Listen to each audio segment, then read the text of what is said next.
Assalamualaikum students. This is lecture number 25 of psychology, 11th psychology, lesson number 5, sensory, attentional and perceptual processes. In this lecture we will further discuss about auditory sensation. तो बेटा ये हमारा lecture number 25 है 11th psychology में। Lesson number 5 हम discuss कर रहे हैं सेंसरी, एटेंशनल एंड परसेप्चुअल प्रोसेसेस। आज का हमारा टॉपिक है बेटा ऑडिटरी सेंसेशन, हमें भी पढ़ रहे हैं। कल हमने कहा था साउंड जो होता है इसके दो फिजिकल डोमेन्स होते हैं, ठीक है बेटा, एम्पलीट्यूड एंड फ्रीक्वेंसी। हम कहते हैं इसके बगैर साउंड के 3 साइकोलॉजिकल डोमेन्स होते हैं, ठीक है बेटा। उनमें कौन कौन सा है डोमेन या डायमेंशन, कौन कौन सा है बेटा? लाउडनेस, पिच एंड टिम्ब्री, ठीक है बेटा। लाउडनेस क्या होती है बेटा? हम कहते हैं साउंड की लाउडनेस हमें पता चलती है एम्पलीट्यूड से, ठीक है बेटा। It is determined by the amplitude of sound. जितना एम्पलीट्यूड होगा साउंड का उतना ज्यादा वो लाउड होगा। Sound waves with large amplitude and perceive as loud and those with small amplitude. जिन साउंड वेव्स का ज्यादा एम्पलीट्यूड होगा वो लाउड होगी, जिन साउंड वेव्स का कम एम्पलीट्यूड होगा वो क्या होगी बेटा? वो सॉफ्ट होगी और वो ज्यादा लाउड नहीं होगी। Loudness is measured in decibels. Loudness को हम मेजर किस में करते हैं बेटा? डेसिबल्स में, ठीक है बेटा। उसके बाद पिच का मतलब है बेटा हाईनेस और लोनेस ऑफ साउंड, ठीक है बेटा। फ्रीक्वेंसी डिटरमाइन करती है किस साउंड का क्या पिच है, ठीक है बेटा, किसी भी साउंड वेव का कितना पिच है। The higher the frequency the higher will be the pitch. जितनी ज्यादा फ्रीक्वेंसी होगी उतना ज्यादा साउंड में क्या होगा बेटा? पिच होगा। उसके बाद बेटा timbre. It refers to the nature और quality of a sound. Timbre का मतलब है साउंड की क्वालिटी क्या है, साउंड का नेचर है। जैसे एक बच्चे की आवाज में और एक बड़े के आवाज में कितनी फर्क है, एक गाड़ी के इंजन के साउंड में और एक ह्यूमन के साउंड में कितनी फर्क है, ठीक है बेटा। उसको हम क्या कहते हैं? टिम्ब्री। तो these are the psychological dimensions of sound, ठीक है बेटा। लाउडनेस, जिसको हमने बोला एम्पलीट्यूड डिसाइड करता है लाउडनेस। अगर साउंड वेव्स का एम्पलीट्यूड ज्यादा होगा तो क्या होगा बेटा? लाउडनेस भी ज्यादा होगी। अगर कम होगा साउंड सॉफ्ट होगा। पिच ये हमें बोलता है हाईनेस और लोनेस ऑफ ए साउंड। इसको डिटरमाइन कौन करता है? फ्रीक्वेंसी, ठीक है बेटा। उसके बाद हम कहते हैं, आपको बेटा याद है हमने कहा था ये जो पिच होता है, हमने कहा था हमारे जो ईयर है इनकी रेंज क्या है? 20 to 20,000 हर्ट्ज। टिम्ब्री हम कहते हैं बेटा ये डिटरमाइन करता है nature of the sound, nature and quality of the sound. क्या डिफरेंस है अलग अलग साउंड्स में, ठीक है बेटा। तो आज हमारा सेंसरी पोर्शन खत्म।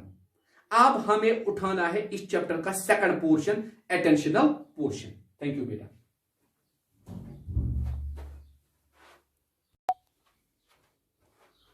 Assalamualaikum students, this is lecture number 26 of psychology, 11th psychology, lesson number 5, sensory, attentional and perceptual processes. In this lecture we will discuss about other human senses.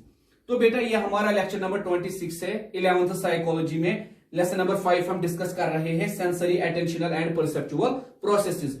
आज के लेक्चर में हम डिस्कस करेंगे other human senses. हमने audition और vision discuss किया, तो उसके बाद हम कहते हैं, उसके बाद है स्मेल।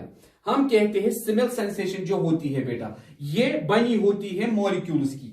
किन मॉलिक्यूल्स की? बहुत सारे मॉलिक्यूल्स की जो ईयर में प्रेजेंट होते हैं। उसके बाद ईयर से ये एंटर होते हैं हमारे नेजल चैम्बर में, वहां ये डिजोल्व होते हैं और अटैच हो जाते हैं मॉइस्ट नेजल टिश्यू के साथ, जहां से ये ईयर मॉलिक्यूल्स कांटेक्ट में आते हैं रिसेप्टर्स के। और रिसेप्टर जो होते हैं वो कहां, हमारे रिसेप्टर्स कहां प्रेजेंट होते हैं बेटा? इसी नेजल टिश्यू में। कौन सा रिसेप्टर बेटा? ओलिफैक्टरी एपिथेलियम या ओलिफैक्टरी रिसेप्टर।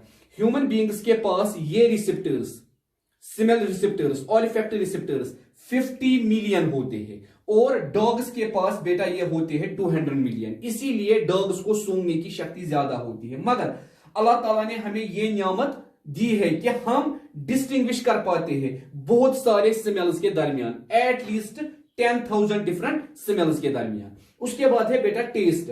हम कहते हैं टेस्ट वो सेंसरी रिसेप्टर है जो हमारी टंग पे प्रेजेंट होता है। कहां? हमारी टंग पे बम्प्स होते हैं और इन बम्प्स में एक स्ट्रक्चर होता है जिसको हम बोलते हैं पेप्लिया, और हर किसी पेप्लिया में प्रेजेंट होता है cluster of taste buds. Human beings में ऑलमोस्ट 10,000 टेस्ट बड्स है, और बेटा ये टेस्ट बड्स डिस्टिंग्विश करते हैं अलग अलग फ्लेवर्स, अलग अलग टेस्ट।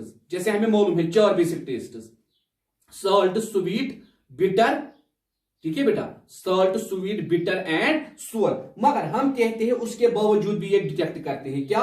स्मेल, फूड की, फूड का टेक्सचर, फूड का टेम्परेचर, और हमारी टंग का प्रेशर, और बाकी सेंसेशंस। तो बेटा अब इसमें बची स्किन सेंसेशन, टच की सेंसेशन, वो हम कल डिस्कस करेंगे। थैंक यू बेटा।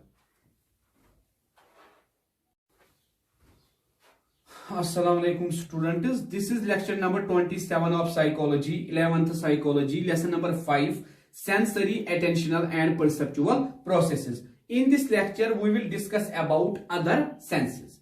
तो बेटा ये हमारा लेक्चर नंबर 27 है 11th साइकोलॉजी में। लेसन नंबर 5 हम डिस्कस कर रहे हैं sensory, attentional and perceptual processes, और इसमें जो हमारा आज टॉपिक है वो है अदर सेंसेस। हमने बेटा sense of vision and sense of hearing, audition, हमने वो डिटेलर में पढ़ा। फिर मैंने कल आपको sense of taste and sense of smell के बारे में पढ़ाया।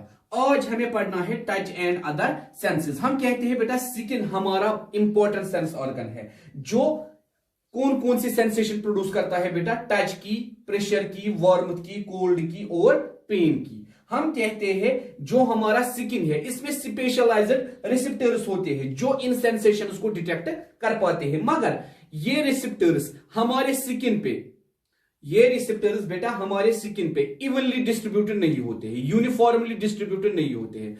यही रीजन है कुछ एरिया ज्यादा सेंसिटिव होते हैं, कुछ एरिया कम। मिसाल के तौर पर हमारी फिंगर्स, हमारा फेस ज्यादा सेंसिटिव होता है, और लेग्स या बाकी चीजें ज्यादा सेंसिटिव नहीं होती है। और बेटा पेन सेंसेशन जो है बेटा उसका कोई स्पेसिफिक स्टिमुलस नहीं होता है, इसीलिए हम इजीली नहीं डिटेक्ट कर पाते हैं पेन सेंसेशन।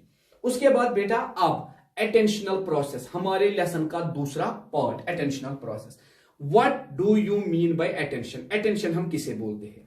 अगर बेटा आपको याद होगा जब हमने दूसरा टॉपिक पढ़ा हमने कहा हमारे सेंस ऑर्गन्स की एक लिमिटेशन है, ये कुछ हद तक स्टिमुलस को डिटेक्ट करते हैं, उसके बाद ये डिटेक्ट नहीं कर पाते हैं। या हमने पढ़ा सेंस मॉडलिटी कि हमारे सेंस ऑर्गन्स में ये एबिलिटी है, हर कोई सेंस ऑर्गन अपना अपना स्टिमुलस डिटेक्ट करता है। तो हम कहते हैं बेटा अटेंशन का मतलब क्या है? फोकस।